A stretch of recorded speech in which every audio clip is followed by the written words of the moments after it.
2 நாட்களுக்கு முன்பாக ஜேவிபியினுடைய செயலாளர் டில்விண்டி சில்வா அவர்கள் யாழ்ப்பாணத்தில் தங்களது கட்சி அலுவலகத்தை திறக்கின்ற பொழுது சில முக்கியமான கருத்துக்களை வெளியிட்டிருக்கின்றார். முதலாவதாக அவர் இந்த வருடம் மாகாண சபை தேர்தல்கள் நடத்தப்பட மாட்டாது, மாகாண சபை தேர்தல்களுக்காக கடந்த வரவு செலவு திட்டத்தில் ஒதுக்கப்பட்ட நிதியானது டித்வா புயலால் பாதிக்கப்பட்ட மக்களுக்காக அது எடுக்கப்பட்டு விட்டது. ஆகவே இப்பொழுது தங்களிடம் மாகாண சபை தேர்தலை நடாத்துவதற்கும் பணம் கிடையாது. ஆகவே 2027ஆம் ஆண்டு அதை பற்றி ஆலோசிக்கலாம் என்ற ஒரு கருத்தை அவர் சொல்லியிருக்கிறார். அது மாத்திரமல்லாமல் அவர் அந்த கூட்டத்தில் இன்னும் பல கருத்துக்களையும் அவர் சொல்லியிருக்கிறார். ஆகவே அதில் முக்கியமான விடயமாக ஒரு கட்சியினுடைய செயலாளர், அவர் பாராளுமன்ற உறுப்பினரோ அமைச்சரோ அல்ல, ஜனாதிபதி மற்றும் அமைச்சர்கள் தொடர்ச்சியாக நாங்கள் மாகாண சபை தேர்தலை நடாத்துவோம் என்று ஒரு பக்கம் கூறி வந்த அதே சமயம் அவர்களது தேர்தல் விஞ்ஞாபனத்திலும் கூட தாங்கள் பதவிக்கு வந்ததும் மாகாண சபை தேர்தல் நடத்தப்படும் என்பதும் கூறியிருந்தார்கள். 2024 ஆண்டு சொல்கிற பொழுது 2025ஆம் ஆண்டு தேர்தல் நடத்தப்படும் என்று கூறினார்கள். ஜனாதிபதி அவர்கள் அதனை கூறினார்கள். அதற்கு பிற்பாடு 2026ஆம் ஆண்டு இப்பொழுது ஜேவிபியினுடைய செயலாளராக இருக்கக்கூடிய டில்விண்டி சில்வா அவர்கள் 2027ஆம் ஆண்டு தான் இந்த தேர்தல் நடாத்தப்படும் என்று கூறியிருக்கின்றார். ஆனால் ஒரு விடயம் என்னவென்று சொல்லி சொன்னால், கடந்த 3 மாசத்திற்கு முன்பாக பாராளுமன்ற தெரிவுக்குழு ஒன்று என்ன அடிப்படையில் என்ன விதமாக நாங்கள் மாகாண சபை தேர்தல்களை நடாத்துவது என்பதை 3 மாத காலத்திற்குள் பாராளுமன்றத்திற்கு தெரிவிக்கும்படி ஒரு தெரிவுக்குழு நியமிக்கப்பட்டிருக்கிறது. அந்த தெரிவுக்குழு பல தடவை கூடி பேசியிருக்கிறது. அவர்களுக்கு இன்னும் கால அவகாசம் கேட்கப்படும் என்றொரு நோக்கமும் இருக்கின்றது. ஆகவே ஒரு பக்கத்தில் பாராளுமன்றம் தெரிவுக்குழுவை நியமித்து தேர்தலை நடாத்துவது சம்பந்தமாக ஆலோசிக்கின்ற அதே சமயம் பாராளுமன்றத்தோடு சம்பந்தம் இல்லாத ஒருவர் நாங்கள் தேர்தல் இப்பொழுது நடைபெற மாட்டாது என்று சொல்வது மாத்திரமல்லாமல் பாராளுமன்றத்தால் தேர்தலுக்காக ஒதுக்கப்பட்ட நிதி எடுக்கப்பட்டு விட்டது என்பதையும் அந்த கட்சியினுடைய செயலாளர் என்பவர் கூறுவது வேடிக்கைக்குரிய விடயம் மாத்திரமில்லை, மிக மிக கண்டிக்கத்தக்க விடயம். ஜனாதிபதியோ பாராளுமன்றமோ அமைச்சரவை பேச்சாளர்களோ பேச வேண்டிய விடயங்களை இப்பொழுது அதுக்கு சம்பந்தம் இல்லாத ஒரு கட்சியினுடைய செயலாளர் தான் அரசாங்கத்தை நடாத்துவது போன்ற தொனியில் அவர் இந்த கருத்துக்களை வெளியிட்டது என்பது முதலாவது கண்டிக்கத்தக்க விடயம். அது மாத்திரமல்ல, இந்த தெரிவுக்குழு என்பது தெரிவுக்குழு சம்பந்தமாகவும் கூட அந்த தெரிவுக்குழுவில் அங்கம் வகிக்கக்கூடிய திரு சாணக்கியன், திரு மனோ கணேசன் போன்றவர்கள் கூட அரசாங்கத்தினுடைய அந்த தெரிவுக்குழு என்பது இழுபட்டு கொண்டு போக முடியாது, விரைவாக தீர்மானம் எடுக்க வேண்டும், தேர்தல் நடத்தப்பட வேண்டும், கடந்த காலத்தில் எவ்வாறு தேர்தல் நடைபெற்றதோ அவ்வாறு தேர்தலை நடாத்தி அதற்கு பிற்பாடு அடுத்தடுத்த தேர்தல்களில் வரக்கூடிய மாற்றங்களை கொண்டு வரலாம் என்று கூறுகின்ற பொழுது கூட அரசாங்கம் திட்டமிட்ட வகையில் மாகாண சபை தேர்தல்களை தள்ளி போடுவதன் மாத்திரமல்ல, மாகாண சபை தேர்தலை இவர்கள் நடாத்துவார்களா என்ற ஒரு அச்சம் இப்பொழுது உருவாகியிருக்கின்றது. மாகாண சபை தேர்தல்களை நடாத்தாமல் மாகாண சபை முறைமையை இல்லாமல் செய்யக்கூடிய ஒரு நிலை தோன்றிக் கொண்டு வருவதை நாங்கள் உணரக்கூடியதாக இருக்கின்றது. ஆகவே தமிழ் பாராளுமன்ற உறுப்பினர்கள், தமிழ் மக்களால் வடக்கு கிழக்கு பிரதேசத்தில் தெரிவு செய்யப்பட்ட பாராளுமன்ற உறுப்பினர்களுக்கு ஒரு கடமைப்பாடு இருக்கிறது. என்னவென்றால், குறைந்தபட்சம் இவற்றை கண்டிப்பது மாத்திரமல்ல, அந்த மாகாண சபை தேர்தல்கள் நடத்தப்பட வேண்டும் என்பதை மிக வலுவாக பாராளுமன்றத்தில் இருக்கக்கூடிய எதிர்க்கட்சிகள் எல்லோருமே அதற்கு ஆதரவான கருத்துக்களை கொண்டிருக்கக்கூடிய இந்த சூழ்நிலையில் அரசாங்கத்தை தேர்தலை வைப்பதற்கான முழுமையான அழுத்தத்தை இவர்கள் கொடுக்க வேண்டும். ஒன்று எங்களுக்கு மிக தெளிவாக தெரிகிறது, ஜேவிபி என்ற அமைப்பானது தேர்தலுக்கு எதிராக இருக்கிறது. டில்வின் சில்வா அவர்களுடைய கருத்து என்பது அதனைத்தான் சுட்டிக்காட்டுகின்றது. ஆகவே இந்த வகையில் தேர்தல் இப்பொழுது நடைபெற மாட்டாது என்ற விடயத்தை கூறுவதற்கு நிச்சயமாக டில்வின் சில்வாக்கு எந்த ஒரு அருகதையும் இல்லை, அதற்கான அதிகாரமும் அவருக்கு கிடையாது. அவ்வாறான ஒரு சூழ்நிலையில் யாழ்ப்பாணத்தில் வந்து நின்று கொண்டு உண்மையாகவே தமிழ் மக்களுடைய தேசிய இன பிரச்சனையை தீர்ப்பதற்காக, அது முழுமையாக தீர்த்ததோ இல்லையோ என்பது வேறு பிரச்சனை, தீர்ப்பதற்காக கொண்டு வரப்பட்ட மாகாண சபை தேர்தல் கடந்த 7-8 வருஷங்களாக நடைபெறாமல் இருக்கின்றது. இந்த நிலையில் இந்த வருஷமும் நடைபெற மாட்டாது என்று சொல்வதற்காக யாழ்ப்பாணத்தில் அவர் ஒரு அலுவலகத்தை திறந்திருக்கிறாரா என்ற கேள்வி நிச்சயமாக எழுகின்றது. ஆகவே யாழ்ப்பாணத்து மக்களோ வடபகுதி மக்களோ வடகிழக்கு தமிழ் பிரதேசங்களில் கால் ஊன்ற விரும்புபவர்கள் குறைந்தபட்சம் தமிழ் மக்கள் தங்கள் அதிகாரங்களை பாவிக்கக்கூடிய வகையில் மாகாண சபை தேர்தல்களை நடாத்துவதில் பின்னடிப்பது என்பது நிச்சயமாக தமிழ் மக்கள் இவற்றை மிக கவனமாக நோக்க வேண்டும் என்று நாங்கள் கேட்டுக்கொள்ள விரும்புகின்றோம். இரண்டாவதாக, தமிழ் தரப்பு மீதும் அவர் ஒரு பாரிய குற்றச்சாட்டுகளை சுமத்தியிருக்கின்றார். அதாவது, வளமையான தமிழ் அரசியல் தலைமைகள் வடபகுதி மக்களின் உண்மையான பிரச்சனைகளை தீர்க்க தவறிவிட்டார்கள். ஆகவே இவர் கூறுவது தமிழ் தேசிய இன பிரச்சனையை பற்றி பேசக்கூடிய கட்சிகள் தொடர்பாக தமிழிசை கட்சியோ, இபிஆர்லவோ, டெலோவோ, பிளட்டோ, ஏனைய தமிழ் கட்சிகள் இந்த இனப்பிரச்சனை பற்றி பேசுபவர்கள் வந்து மக்களுடைய பிரச்சனைகளை தீர்க்க தவறிவிட்டார்கள் என்ற ஒரு விடயத்தை சொல்ல நினைக்கிறார்கள். தாங்கள் எல்லா பிரச்சனைகளையும் தீர்க்கக்கூடிய தகுதி வாய்ந்தவர்களாக அல்லது தீர்ப்பவர்களாக அவர்கள் இருக்கிறார் என்ற ஒரு தோரணையிலும் அவர் பேசவழிக்கின்றார். என்னுடைய கேள்வி எல்லாம் என்னவென்று சொல்லி சொன்னால், இவர்களால் 8 வருடமாக மாகாண சபை நடக்க முடியும், இதுவரை நடக்காமல் இருக்கக்கூடிய மாகாண சபை தேர்தலை குறைந்தபட்சம் இவர்கள் கொடுத்த உறுதிமொழியின் பிரகாரமாவது இவர்களால் இப்பொழுது 1.5-2 வருஷங்கள் ஆகிற சூழ்நிலையில் மாகாண சபை தேர்தலை கூட இவர்கள் நடத்துவதற்கு விருப்பமில்லாதவர்களாக இருக்கிறார்கள். அதேபோல அதிகாரங்களை பகிர்ந்தளிப்பதில் என்பதில் அவர்கள் விருப்பமில்லாதவர்களாக இருக்கிறார்கள். காணிகள் விடுவிக்கப்பட வேண்டும் என்று சொன்னால் இவர்கள் வந்ததற்கு பிற்பாடு எத்தனை ஏக்கர் காணிகள் விடுவிக்கப்பட்டிருக்கிறது என்பது ஒரு கேள்விக்குறியாக இருக்கிறது. இவர்கள் வந்ததற்கு பிற்பாடு எவ்வளவு தொழிற்சாலைகளை உருவாக்கி இருக்கிறார்கள், எவ்வளவு பேருக்கு வேலை வாய்ப்பினை கொடுத்திருக்கிறார்கள், எவ்வளவு பேருக்கு வேலையில்லா திண்டாட்டங்களை இல்லாமல் ஒழிக்கக்கூடிய வகையிலான என்ன அபிவிருத்தி திட்டங்களை இவர்கள் கொண்டு வந்திருக்கிறார்கள், குறிப்பாக வடக்கு கிழக்கில் என்ன வெள்ளாட்டத்தையும் இவர்கள் செய்திருக்கிறார்கள் என்று சொல்லி நாங்கள் பார்த்தால் நிச்சயமாக இவர்கள் அதிகாரத்திற்கு வந்து 1.5-2 வருஷங்கள் ஆகியும் கூட இவர்களால் அவ்வாறான எந்த விதமான நடவடிக்கையும் மேற்கொள்ளவில்லை. ஆகவே அதிகாரத்தில் இருக்கக்கூடியவர்கள் அவர்கள் செய்ய வேண்டிய பல காரியங்கள், அவர்கள் செய்வதாக உத்தரவாதம் அளித்த பல காரியங்கள் அந்த உத்தரவாதத்திற்கிணங்கு செய்யப்படவும் இல்லை, அதில் அக்கறையும் இல்லை என்ற ஒரு விடயம் இருக்கின்றது. இதற்கு மேலதிகமாக உதாரணத்துக்கு பலாலி ஏர்போர்ட் என்பது விமான நிலையம் என்பது சர்வதேச விமானங்கள் வந்து இறங்கக்கூடிய அளவில் விஸ்தரிக்கப்பட வேண்டும் என்ற கோரிக்கை தொடர்ச்சியாக முன்வைக்கப்பட்டுக் கொண்டு வருகிறது. ஆனால் அரசாங்கம் அதனை கண்டும் காணாமல் இருப்பது மாத்திரமல்ல, அது மறுதளித்தே வந்து கொண்டிருக்கின்றது. ஆனால் பலாலி விமான நிலையம் என்பது விஸ்தரிக்கப்படுமாக இருந்தால் நிச்சயமாக வெளிநாட்டில் இருக்கக்கூடிய புலம்பெயர் தமிழ் மக்கள் மிக பெருமளவில் வந்து போவதற்கான வாய்ப்பு ஏற்படும். அதனால் அரசாங்கத்திற்கு பல நன்மைகள் ஏற்படும். பல லட்சக்கணக்கான வெளிநாட்டு நாணயங்கள் உள்ளுக்கு வந்து சேரும். ஆனால் அரசாங்கம் அதனை செய்வதற்கு முன்வரவில்லை. அதேபோல பலாலி விமான நிலையம் ஒரு முழுமையாக விஸ்தரிக்கப்படுமாக இருந்தால் தென்னிந்தியாவிலிருந்து பல லட்சக்கணக்கான சுற்றுலா பிரயாணிகள் வருவதற்கான வாய்ப்புகள் நிறையவே இருக்கின்றது.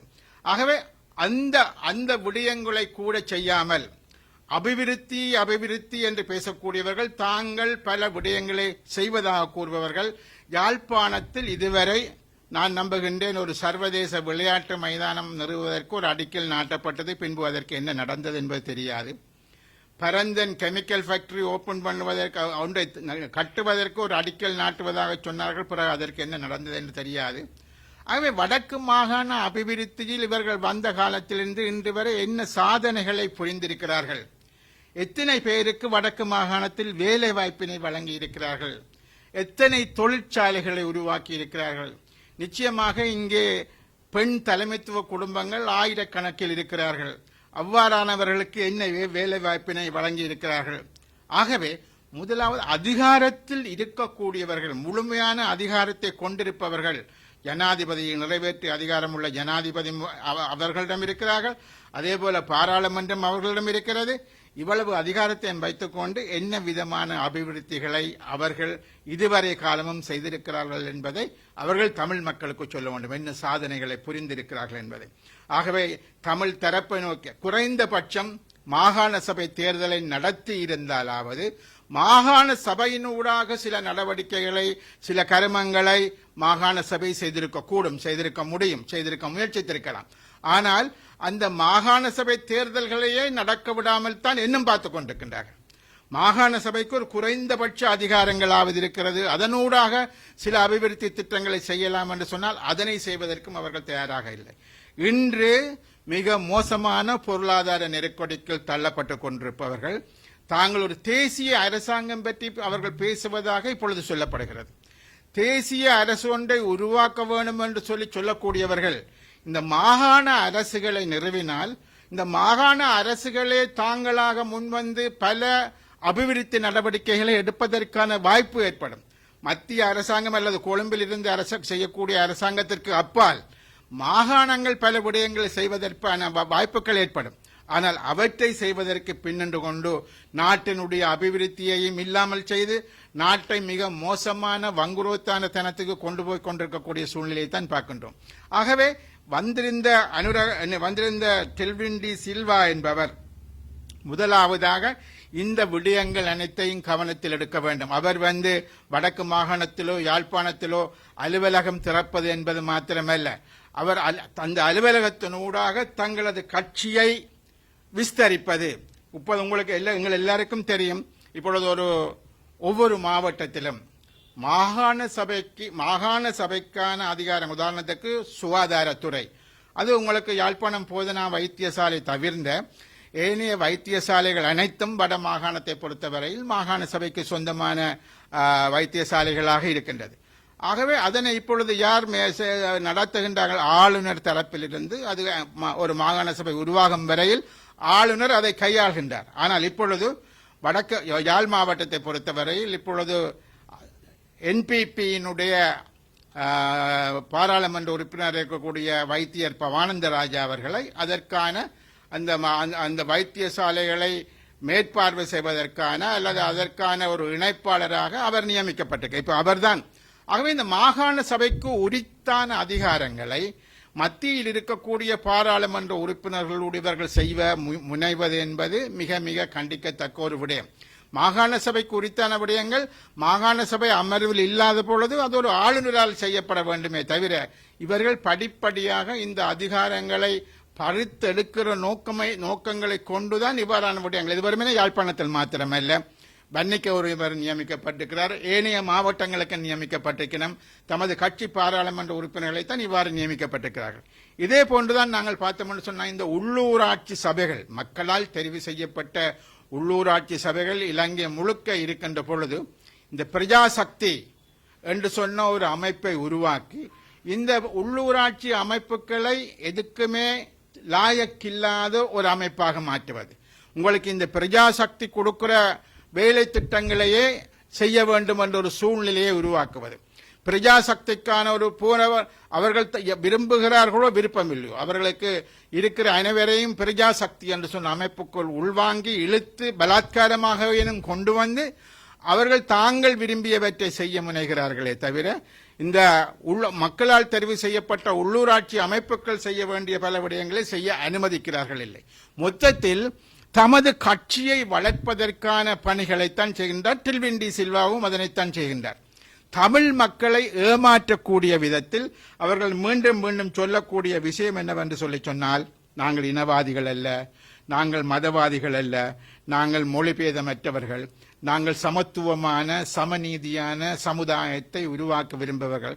நான் கேட்கிறேன், இவ்வளத்தையும் சொல்லக்கூடிய நீங்கள் மிக மிக மோசமான என்னென்று சொல்வது ஒரு சட்ட விரோதமான முறையில் தையிட்டியில் ஒரு புத்த விகாரை கட்டப்பட்டது. ஒரு தமிழ் மக்களுக்கு உரித்தான காணியில் முழுக்க முழுக்க சட்டவிரோதமான முறையில் எல்லோருக்கும் தெரியும். இங்கே யாழ்ப்பாணத்தில் இருக்கக்கூடிய பௌத்த பிக்குகளுக்கும் தெரியும் அது சட்டவிரோதமான ஒரு செயற்பாடு.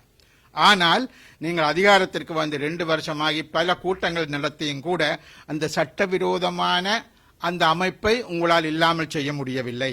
அந்த சட்டவிரோதமான அந்த கோயிலை உங்களால் இல்லாமல் செய்ய முடியவில்லை.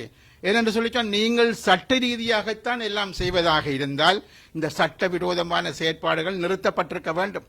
அதே போலத்தான் பல இடங்களில் அது உங்களுக்கு திருவோணமலையாக இருக்கலாம், முல்லைத்தீவாக இருக்கலாம், மன்னாராக இருக்கலாம், வவுனியாவாக இருக்கலாம், இந்த சட்டவிரோதமான எத்தனை செயற்பாடுகளை இந்த அரசாங்கம் தொடர்ச்சியாக செய்து கொண்டிருக்கிறது என்பதை நாங்கள் பார்க்க வேண்டும். அது குருந்தூர் மலையாக இருக்கலாம், அல்லது உங்களுக்கு வந்து நீராவிப்பட்டி பிள்ளையார் கோயிலாக இருக்கலாம், அல்லது உங்களுக்கு வடுக்கினாறு மலையாக இருக்கலாம். சைவ கோயில்கள், சிவன் கோயில்கள், பிள்ளையார் கோயில்கள் இருந்த இடத்தில் பலாத்காரமாக புத்த கோயில்களை கட்டுவதும் சைவ கோயில்களை இடித்து அழிப்பதுமான ஒரு நடவடிக்கையை செய்வதென்பது இவர்கள் மதவாதிகள் இல்லை என்று எவ்வாறு கூற முடியும்? இவர்கள் இனவாதிகள் இல்லை என்று எவ்வாறு கூற முடியும்? ஆகவே ஒரு மந்திரத்தை உச்சாடனம் செய்வது போல ஜனாதிபதி யாழ்ப்பாணம் வந்தால் என்ன, மட்டக்களப்புக்கு போனால் என்ன, அல்லது டெல்வின் டி சில்வா இங்கு போனால் என்ன, நாங்கள் மதவாதிகள் அல்ல, இனவாதிகள் அல்ல என்று சொன்ன ஒரு மந்திரத்தை உச்சாடனம் செய்வதன் ஊடாக மாத்திரம் அவர்கள் நல்லவர்களாகிவிட முடியாது. ஆகவே தமிழ் மக்களினுடைய அடிப்படை கோரிக்கைகள் என்பது நிறைவேற்றப்பட வேண்டும். மாகாண சபை தேர்தல் இப்படி ஒத்தி வைப்பதற்கு இது மிக மோசமான ஜனநாயக விரோத செயற்பாடு. மாகாண சபைக்காக நிதி உங்களுக்கு சட்டபூர்வமாக பட்ஜெட்டின் ஊடாக நிதி ஒதுக்கப்பட்டது. பாராளுமன்றத்திற்கு தெரியாமலே அந்த நிதி விடுவிக்கப்பட்டு வேறு ஒரு காரியத்துக்கு போவதாக இருந்தால் அது பாராளுமன்றத்துக்கு தெரிந்திருக்க வேண்டும், பாராளுமன்றத்தில் பேசப்பட்டிருக்க வேண்டும், அது பாராளுமன்றத்திற்கு ஊடாக அந்த செய்தி வெளியில் வந்திருக்க வேண்டும். ஆனால் இதை யார் இப்பொழுது சொல்கிறார் என்று சொன்னால் பாராளுமன்றத்துடன் சம்பந்தம் இல்லாத டில்வின் டி சில்வா சொல்றார் அந்த காசு எடுக்கப்பட்டு விட்டது. அப்ப இவ்வளவு நாளும் ஜனாதிபதியும் ஏனைய அமைச்சர்களும் தேர்தல் நடைபெறும், விரைவில் நடைபெறும் என்று சொல்வது ஒரு பொய்யான விஷயம்தானே. ஆகவே அரசாங்கம் பொய் சொல்கின்றது, அமைச்சர்கள் பொய் சொல்கிறார்கள், டில்வின் டி சில்வா மாத்திரம்தான் முன் பேசுகின்ற ஒரு சூழ்நிலையை அவர்கள் உருவாக்குகிறார்களா? ஆகவே இது இங்கே உண்மையாகவே ஒரு அரசாங்கம் நடைபெறுகிறதா, இல்லாட்டிக்கு அரசாங்கம் தனது பொறுப்புகளை ஜேவிபியினுடைய மேல்மட்டம் செயலாளரிடம் கையளித்து விட்டதா என்பதை அரசாங்கம் தெளிவாக மக்களுக்கு குறிப்பிட வேண்டும். ஆகவே இந்த மோசமான செயற்பாடுகள் என்பது நிச்சயமாக அது நிறுத்தப்பட வேண்டும். மாகாண சபை தேர்தல் என்பது மிக விரைவாக நடத்தப்பட வேண்டும். அது நிச்சயமாக முன்னரெல்லாம் எவ்வாறு மாகாண சபை தேர்தல் நடைபெற்றதோ அதே முறையில் அந்த மாகாண சபை தேர்தல் நடத்தப்பட வேண்டும். மாற்றங்கள் செய்யப்பட வேண்டுமாக இருந்தால் அது ஒரு மாகாண சபை உருவாக்கப்பட்டதற்கு பிற்பாடு அதற்கான குழுக்களை நிறுவலாம், அதில் பெண்களுக்கான இடங்கள் எவ்வளவு வேணும் என்பதை தீர்மானிக்கலாம், இளைஞர்களுக்கு எவ்வளவு இடங்கள் வேணும் என்பதை தீர்மானிக்கலாம், என்ன வடிவத்தில் தேர்தலை நடத்தப் போவது என்பதை தீர்மானிக்கலாம். அதனை அடுத்த அதாவது பின்னர் வரக்கூடிய தேர்தலில் அந்த விடயங்களை அமுல்படுத்தக்கூடிய மாதிரி இருக்கும். ஆனால் இப்பொழுது தேர்தலை நடத்தக்கூடாது என்பதற்காக பாராளுமன்ற தெரிவுக்குழு ஒன்று நிறுவி அதற்கு கால அவகாசங்களை கேட்டு அதுக்கு பிற்பாடு பழைய முறையில் நடத்த முடியாது போன்ற பல கதைகளை சொல்லி அதாவது இந்த ஜேவிபி அரசாங்கமானது ஒட்டுமொத்தமாக இந்த மாகாண சபை முறைமையை நிர்மூலம் செய்வதற்கு, இல்லாமல் செய்வதற்கான நடவடிக்கைகளைத்தான் இவர்கள் எடுப்பதாக நாங்கள் அச்சப்படுகிறோம். ஆகவே தமிழ் பாராளுமன்ற உறுப்பினர்களும் சரி, தமிழ் உள்ளூராட்சி சபைகளும் சரி, தமிழ் அரசியல் தரப்புகளும் சரி, இந்த அரசாங்கத்தினுடைய இந்த மோசமான விடயங்களை புரிந்து கொண்டு இவர்கள் எவ்வளவு தூரம் அதிகார பகிர்வுக்கு எதிராக செயற்படுகிறார்கள் என்பதை புரிந்து கொண்டு அவர்கள் இந்த விடயங்களுக்கு எதிராக செயற்பட்டு தேர்தல் மாகாண சபை தேர்தலை நடாத்தி தமிழ் மக்கள் தங்களது அதிகாரங்கள் எடுப்பதற்கான சூழலை உருவாக்க வேண்டும். நாங்கள் அதனை செய்ய தவறினால் உண்மையாகவே நாங்களாகவே அரசாங்கத்தினுடைய தமிழ் மக்களுக்கு விரோதமான நடவடிக்கைகளுக்கு ஒரு இடத்தை ஏற்படுத்தி கொடுத்தவர்களாக தமிழ் தரப்பு கணிக்கப்படும். ஆகவே அதனை செய்யாது நிச்சயமாக நாங்கள் ஒன்றிணைந்து குறைந்தபட்சம் இந்த மாகாண சபை தேர்தலை முழுமையாக நடத்தி முடிப்பதற்கு குறைந்தபட்சம் வடக்கு கிழக்கிலாவது, இப்பொழுது சில பேர் நாமல் ராஜபக்ச கூட கூறுகிறார் வடக்கிலாவது நீங்கள் செய்யுங்கள் பார்க்கலாம் என்று கூறுகின்றார்.